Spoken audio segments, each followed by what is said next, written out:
Okay, Ferdinand, let's look at your match. So here we are. Beautiful. So given your background of saying you faced this guy one time in the past and he leg locked you in a few seconds, sitting guard isn't a bad option. Because even though leg locking to the top is technically stronger than the bottom, being on the bottom allowing you to score points is still a good strategy. Being on top, you have to finish the guard pass, which is a bit harder than sweeping depending on the person.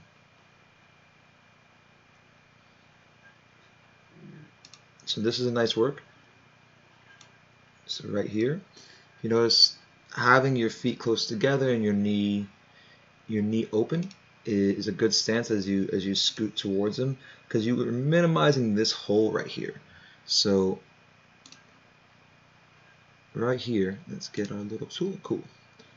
He wants to get that real estate in between your legs, and you are doing a good job keeping your feet together. The smaller that hole is, the harder it's going to be for him to capitalize on that. So let's keep going.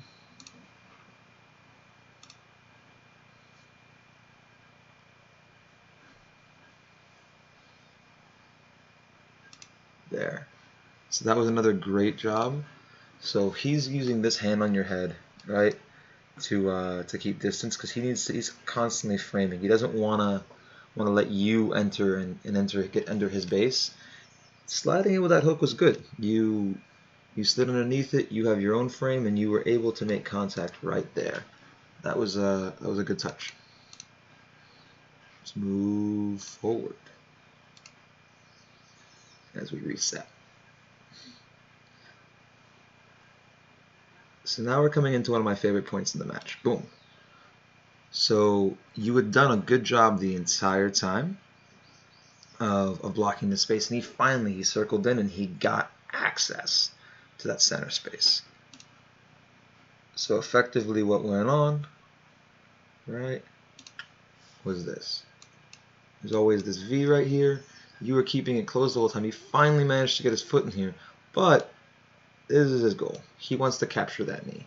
He wants to capture your knee line, and so he's going to be doing a loop all the way around, trying to use his butt to loop around that knee, and then slide this knee right here underneath the back of your knee and get into that saddle position, that kind of backsteppy Craig Jones. So that's what he's trying to do right now. You did a good job stopping it, but he caught you with your legs open. Every other time you had those nice and closed, so he wasn't able to enter. But this was clearly the entry he wanted the whole time. That's why he was messing with your head, just trying to get anything he could to get access to that leg. But you did a great job here by, if we watch in slow motion, I'm going to go ahead and slow this video down a little bit. I gotta hit play again though. As we're going, we're gonna hit play. Boom, boom, boom, boom, boom. We're gonna go backwards. So you ready? You're moving fast. Let's go back to that one more time. There. So we're gonna go ahead and hit play. So he circles to here. Wait for it. Come around. Pop right there. So he's in. As you can see, you're sliding that knee back, and he misses. And this is the key spot. Now, right now we're in a war, right? So if we look at what's going on, you've got a post, he's got a post. These nullify each other. What allowed you to win this battle was that while you've got a knee, right, which is what you're folding over, he has a knee as well, but his knee's out of the game. And the problem for him was these pointed toes. You, behind here, you have a foot that you can drive off of. I'm going to guess that your toes were under and you could drive through them. So you've won this battle. In the battle of posts, you're even. But while he has a passive foot or a seal foot, you have an active foot. And that allowed you to drive through them and finish this sweep. I always say in a battle for posts, it's a numbers game. Who has the more things on the floor and the better structure? And you have a driving force that he doesn't have at this point, because he had really committed his hip to that backstep entry. And that, I think, was identifying that and keeping your knee close was a critical move right here that allowed you to not fall into that trap and that quick heel hook he could have gotten on you on the inside senkaku. So great work on that.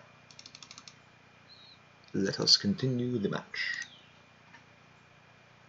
Boom.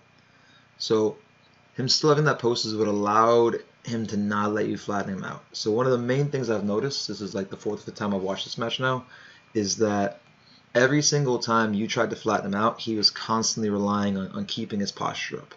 Whether that be through having a post such as this, or even just turning on his side, as you're going to see later in the match.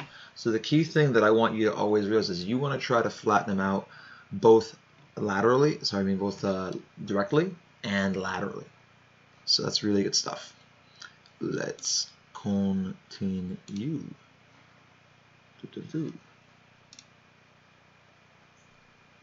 Oh, so let's hit that speed back up to normal.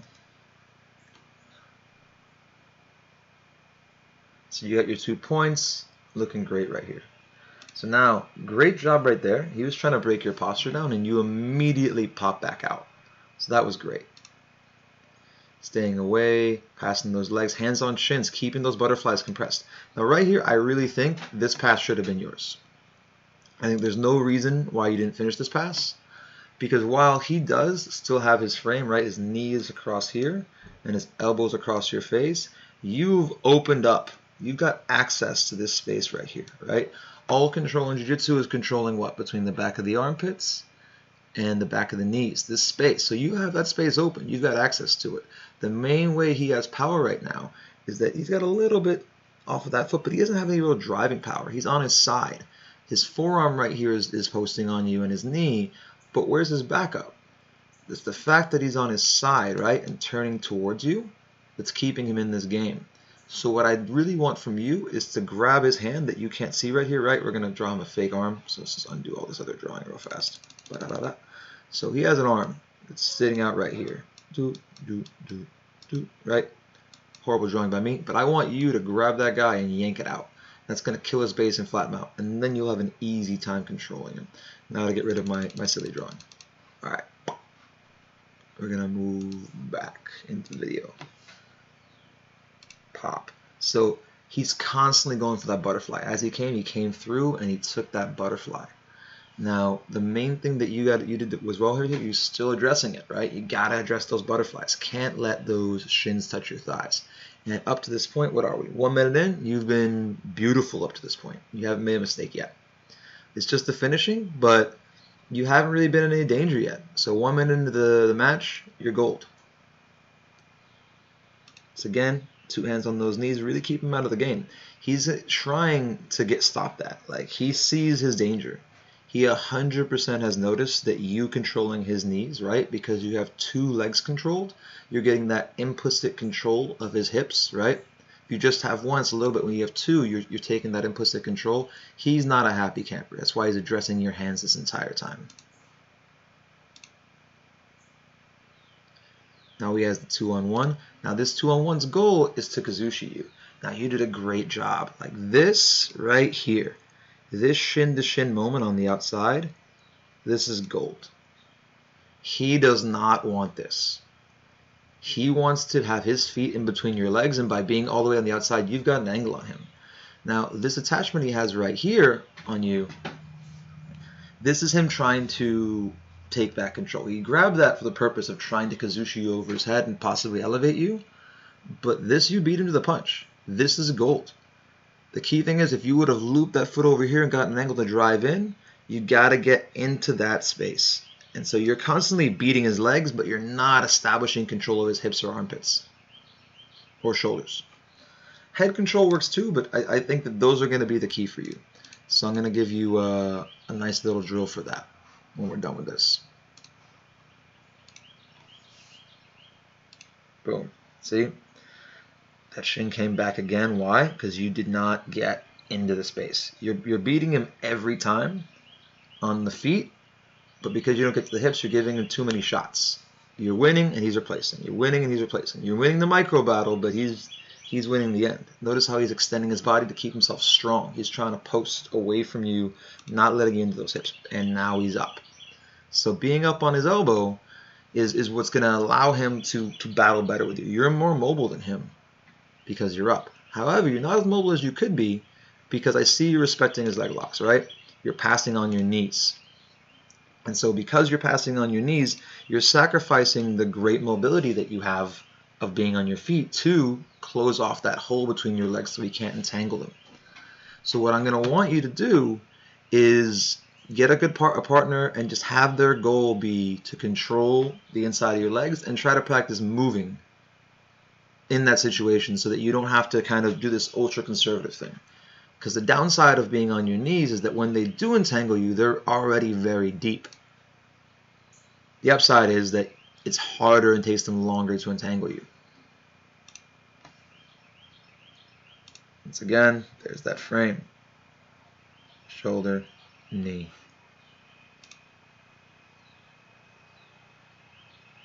Did a good job right there. Once again, taking it out. Like, you're doing great here. He's fishing for the Kimura, but he doesn't really have much from right here. You're doing really well, and you're staying in this space.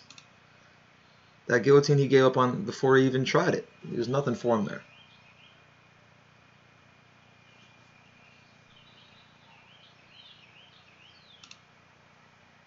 Yeah, his whole game is being aside. If you could flatten him out, that would be clutch. Once again, you're getting up, and I like it.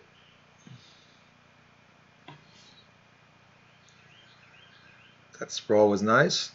And here again, you've beaten him. This guard should be passed. There's no reason for him to recover right here, but here it is. Look at that massive gap. Yes, he has a Kimura grip, and yes, he's trying to Kimura trap you, but I still think that you could have had this if you would have latched onto him and picked him up a little more. Let's see how this exchange plays out, if I'm remembering the right exchange. Yeah. So I think that you maybe were trying to go for that reversal of the Kimura into the far side armbar, which isn't bad. It's a bit loose, and this guy smelt it, and he decided to disengage and scramble. But he's digging in. He's digging in for that leg. Once again, he gave up the Kimura grip. I really don't think he actually wants a Kimura. I think he's just using the Kimura as a means of kazushiing you. He's just trying to get your head away from your butt so that he can pick you up, and you're doing a really good job of haunching back. The only thing is you're never finishing those passes because you're so still on those knees. You got to be able to flatten him out and get those hips in. So he's diving for that leg again, and you're gun shy. You're gun shy, but you're doing a good job of not letting him get in there. He doesn't really have any good entries. He's getting attempts, but you're stymieing them at every turn. You're not getting to the point where he has a solid entry that he can really take a bite on the heel and move out of that. But that was a good entry right there. So if you notice, he was up on his elbow, right? This is an interesting thing that he does right here that I kind of like, and it's something that I'll do sometimes as well. He's baiting you. He's got a frame, wrong tool. He's got a frame across your neck, frame across your knee. Before, when he did this on his shoulder, he couldn't do what he wanted because he didn't have anything basic. But now it's different. He's got this elbow post right here. So he's kind of established that the space between you and him, right, is about that long. Which means that if he collapses this elbow, he now has gained that much space to work with on the other end. So he slides his body in to that space, which is going to give his hip space to move his foot into the center because he wants inside control. He wants that butterfly to elevate you and take this leg, or he wants to put it in there to slide over and take the far leg. So that's the problem right there. And you did as well as you could, but you don't want to be fighting with upper body right now. You want to be getting rid of that leg so he doesn't let it get inside. But make it so we can see it again. We're going to see what happens right here. So we slide into right there. Still all right. And when he collapses, boom, there it is. There it is. It's hard to see right here, but it's sliding right in that butterfly hook, which is going to get him to where he wants to be. Now, even if he doesn't get it, it's still something to be aware of because if you're against a leg locker that maybe acts a little faster or is a little sharper on this particular entry, that's all some guys are going to need to throw you in the air and have you in saddle. So just be wary. Be cautious. And they reset. Okay, so we're going to reset now, and we'll dive into the rest of this match. Okay.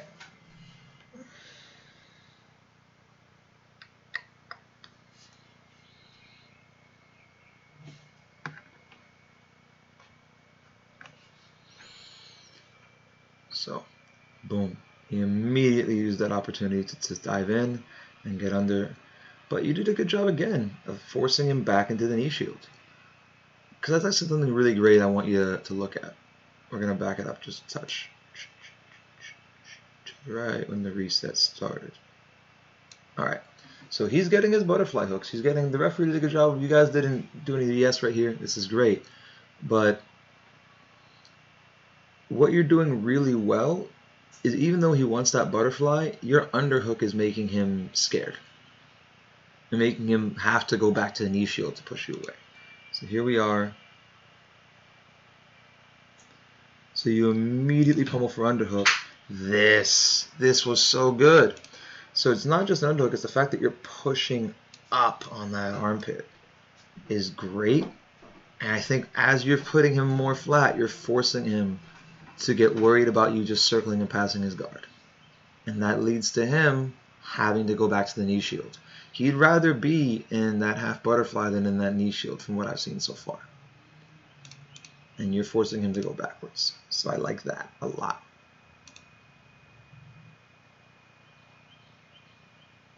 Boom.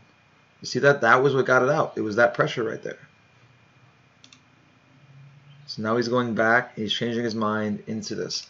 This is also great. I still think... Actually, no. I like what you did here. Let's keep going.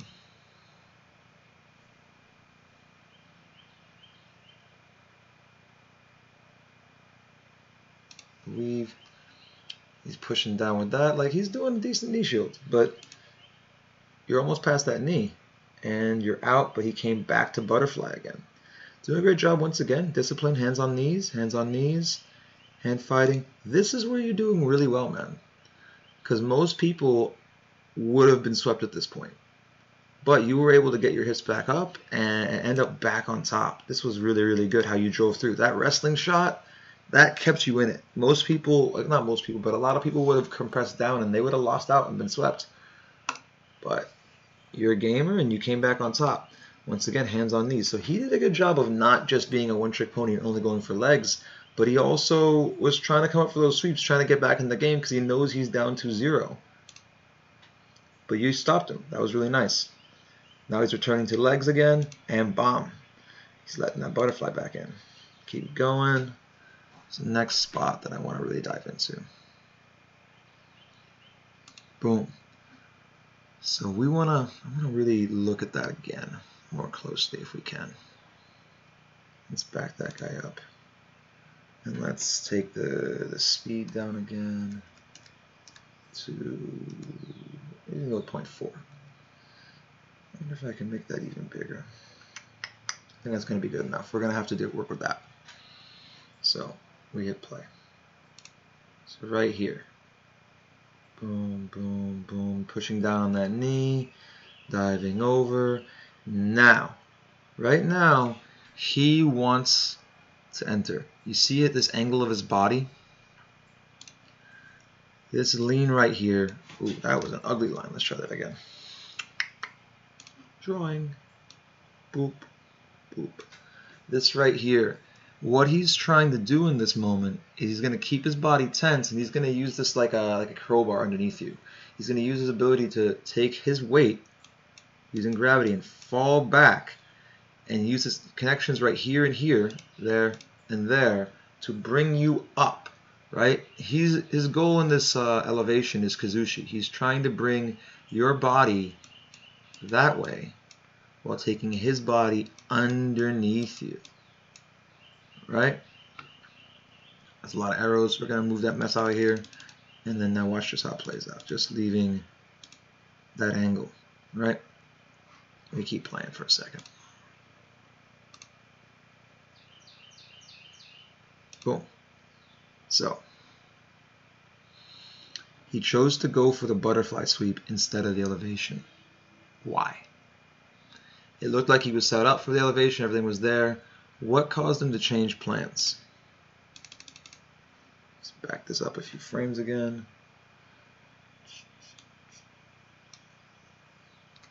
Ooh, it's too far. Here we are. We're playing, and you push down the knee, went for the Kimura, he resets. There. It's hard to see, but you put your hand in right here, which meant to him, if he tried to pick you straight up, you would be able to easily sprawl back. So, instead, he has control of you. He has your wrist, he has your head. This is classic Marcelo Garcia style, anybody style, half butterfly sweep. He's going to hold that hand, hold that head, pick you up. And you were currently attacking his center instead of addressing the butterfly. I would still rather, because earlier in the match he never did this. Why was he not able to do this earlier in the match? It was because of the fact that earlier in the match you never let this happen.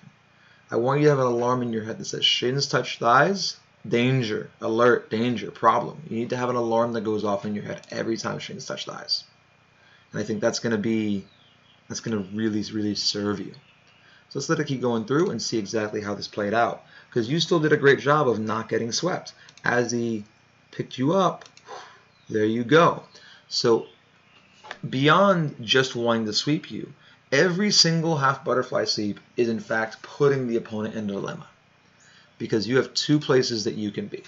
If you're balled up like you were before, right? You're trying to keep everything in to not be leg locked, well then you have no base. And so it makes it very easy for him to sweep you, right?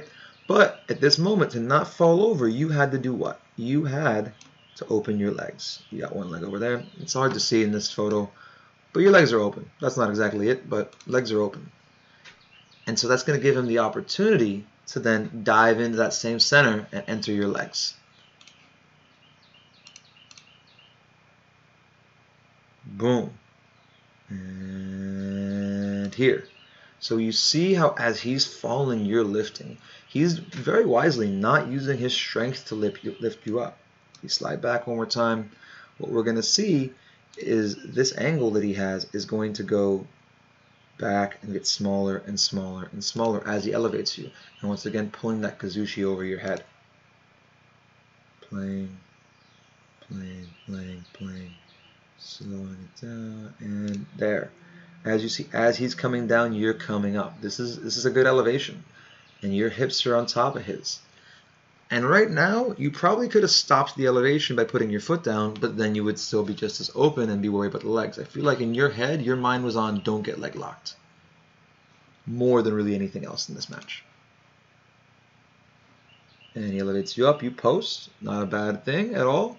But there he is. In that moment while he was up, it gave him the chance to be on the inside. So now he's beginning to establish his single X, and it's going to move into Ashigurami as he knocks you down.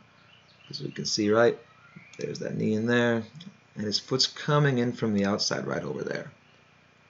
His goal is going to be to get that foot in that hip.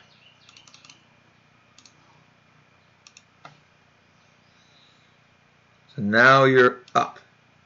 So right here, 331, he got his first single X for the whole match. So this is his first time really having a decent inside control on you in the whole match. So 3 minutes and 31 seconds, you did great. Now you have to actually deal with it. Right now, everything up to now I would call your early stage defense, your preventative defense. You stopped yourself from being in a leg entanglement. Now we're into our mid-stage defense. He has you in Ashigurami, but there's no real imminent threat of submission yet. And so at this point, what I would have loved to see you do is keep that foot compressed just like you have, but I'd love to see you come over and crowd him and really just keep yourself tall and keep both feet on the ground, because he wants to break you down. The higher you are, the harder it is going to be for him to finish you, because there's weight on that foot. He's trying to attack this foot, so I would be leaning on that foot and not letting him have a chance. Let's watch it keep going. So grabbing the head wasn't necessarily bad. But I'd still rather you be playing it open. I'd rather these feet be being addressed. A really good thing you could have done right here is that guy, that foot. If you could have grabbed that foot in the palm of your hand, like, oh, here's the camera, like so. Let's do this hand, like that. Then I think that you could have stopped it from coming back. One thing is to clear the foot off the hip, right? Everyone does that dealing with single X, but holding that foot in your hand is a game changer. It's been a game changer for me. So we'll review that as well. So now you're up. Because right now, this all still isn't too bad until bop. He's managed to get your foot on the ground, and he's broken you down to a knee. That's not too bad. You're still in the game at knee, but it's not ideal. You'd still rather be, but he's starting to control that ankle and really drive you forward. This is, problems are happening. We're still in mid-stage. There's no submission yet, but you're starting to get in trouble. Now he re-elevates. So at this point, I don't actually know why you chose to sit down. Because I see you making a very definite decision to bend your leg and sit down. I don't know if it's to close your legs or what, but I still think that you would have been in a better stance if you would have posted that foot on the floor to complement that hand post to stop yourself from being swept. Stay up. Because he's trying to break you down to a hip. He's clearly been watching his Danaher DVDs, and he's going through the process of grounding you. Because once that hip's on the floor, you're definitely in danger. Still in the game right now, though. Still hand fight, still separate, do the classic Irimiyashi Gurami defense. But right now, you're in trouble. Because now your hip's on the floor, and he's working on exposing your heel. So now you're in late stage defense. Late stage defense is dealing with submissions as they're actually, you know, heel exposures happening. Like, you're close to where he could start trying to break you. Your hand fighting at this point in time is good. But the key moment is right here. He's trying to get that heel. And we're in trouble. I wouldn't have loved. I'd really have rather you pointed your toes, or even you could have taken this foot into the game and done the old Dean Lister step on the arm defense. I would have liked that as well. But right now, your hand fighting is keeping you in the game. I just realized we're still at half speeds. Let's actually no, I think half speed's still good for this. So he comes up, and you're managing to pull out. So I still have to watch that again. I don't know exactly how that went down. Let's watch it one more time. I think you were breaking his hands here. I'm still trying to decide if it was him who initiated the cross-breaking mechanics, which I think aren't necessarily the strongest. I think that hip mechanics are better. But right now, for him to properly break you, he kind of wants to extend his body into your legs. And as you can see, part of what's giving you hope right now is the fact that he's still in a V. He wants to bridge through and break your leg the same way that you would on an armbar. Armbars aren't really strong when you're in a V. Armbars are strong as you extend your body and arch in. Same thing on a heel hook. He's going to bite his hip and he's going to try to push through. So the fact that he's still in a V is a big part of why I feel like you're safe and your ability to escape here is still good. I'd really still rather if your leg was standing rather than down right now. But I mean, what are you going to do? You were in a tough spot. And we're up. Beautiful. Because right now, as you turn, this is great. Because you're doing the running man escape. It's not my favorite escape, because when you roll out is oftentimes when a good guy is going to cinch you back on and break you in kind of nasty ways. But being up makes me happy about this situation. And as you roll, boom, I think your knee line slipped out here, but then just for good measure, you take your foot, you step, pull, push that knee, push, and your knee line is out. And now you're good. Now you're back in the game. Back to full speed.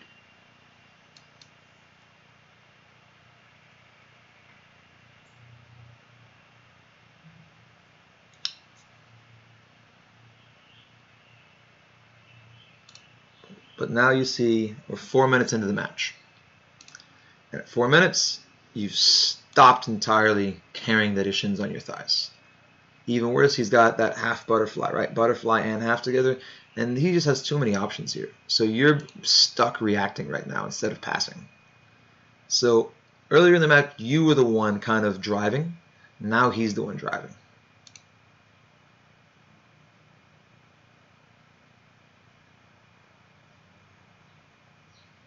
Would really rather that that right arm be addressing that butterfly hook. But right now, this is another situation where I'm going to show you this bunny hop knee slide. I'd rather you hold that down, knee slide over the shin, knee slide over the half. Because the jump is fine, but as long as he keeps his frame, you're not gonna finish it. But there again, you keep passing his legs. Even here, you're past his guard, but he just can't finish because why? Once again, he's on his side. You gotta pull that arm out and flatten him out. This arm I think would be better served since you're past his legs to be in here. So we're gonna move that guy to there, and I think that your legs, if they could circle up towards his head and be on their toes driving. I can't tell where your toes are right now. You're really mobile. You're doing a really good job in this match. But if they could be driving into him and pulling that arm, I think that would be good. Or your other option would be to take your left arm and take an underhook on that bottom shoulder and pinch it in and drive under.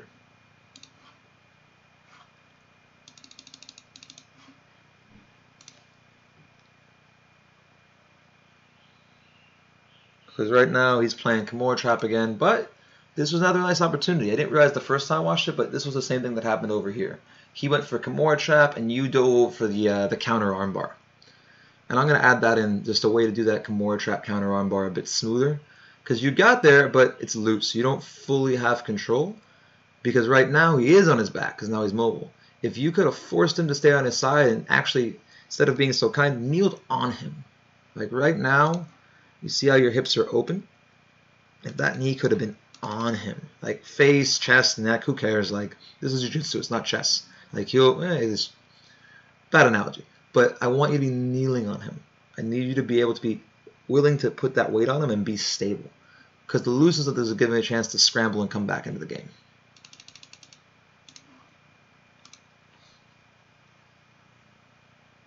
Because now we're back to square one again. So you did all that work, and we're back at square one.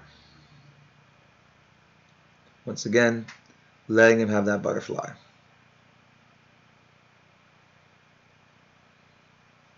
Because while you're not tired physically, I can see that your focus is starting to wane a little bit. But credit to you. Every single time he tries that stand-up, you shut it down.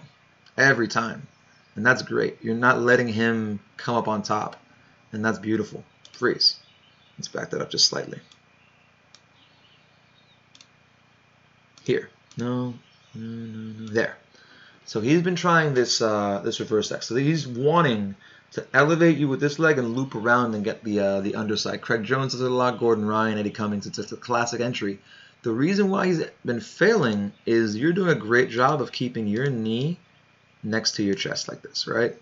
So he wants to separate. He wants your butt to leave your heel. He needs that gap to get in there. And you're doing a good job of keeping that all nice and tight. So great job there.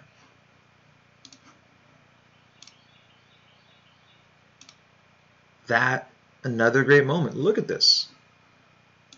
Look at this. You're past. He's not in position at all. Not in position at all. But you need to open this space up. You see how he's keeping this space down? He's effectively always in a knee elbow escape position, which makes the hole that you have to put your body in very small. The answer to that would be taking this hand and grabbing his wrist. But there it is. I think he's grabbing your wrist. So in that case, take it. Just pull your arm. Use his grip against him and open him up. You got to flatten him up. The main thing is that this guy's been able to maintain himself being on his side, and that's why you're not finishing any of these guard passes. But having him on defense is winning you this match. Because right there, freeze. If you would have pulled up on that arm, you would have had him. Now he's diving right under, using that arm to attack you and keeping it tight and bringing that knee shield in once again. It's very hard to stop someone with a good knee shield, good hip recovery if you're allowing them to look at you. The other option, of course, would be a nasty crossface, because if someone can't look at you, it's very hard for them to get their legs back in. But I think that your tentativeness, being worried about the leg attacks, is the reason why you weren't leg locked, but also the reason why you couldn't finish your offense. You're gun shy here. And you're letting him recover again because you're not willing to close the space. Because if you close the space, then you are risking. But there it is, going in that same entry again. Yeah, that was the closest I think that he got. That was a nicer version of that. He has that reverse butterfly right there, framing on you. He's grabbing your far lat. I use this. This is one of my favorite entries. He's going to try and elevate you. You did a great job of not letting him elevate you, but he has this to flip you the other way as well. He's got a great setup right here, and I think he even managed to... let's play it again. Let's bring the speed down a little bit.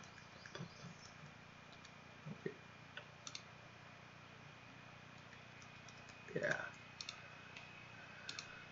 Right there. He's inverting. He's trying to grab your leg, but props to you always having that leg strong so that he couldn't gather it in. He's turning upside down with his goal right now is to take this leg and essentially do the exact same backstep that he tried at the beginning of this match, but upside down to get his entanglement. You're doing a great job of just denying that with your forward pressure and your sprawl.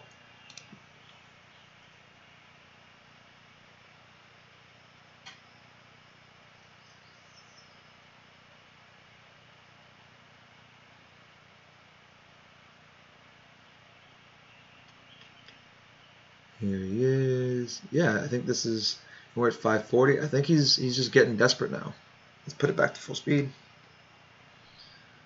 Pummeling, pummeling, pummeling. Yeah, and that's all she wrote. So overall, great match.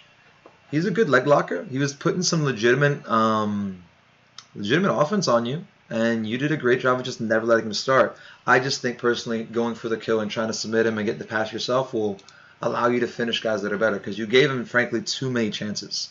He had too many shots at getting that inside control on you, and that's going to be an issue. So I really just think that's going to be your solution going forward. But great work, man. I really think that was a good job, and I'm going to hit you up with these detailed lessons later after this. Cool. Ooh, how do I stop?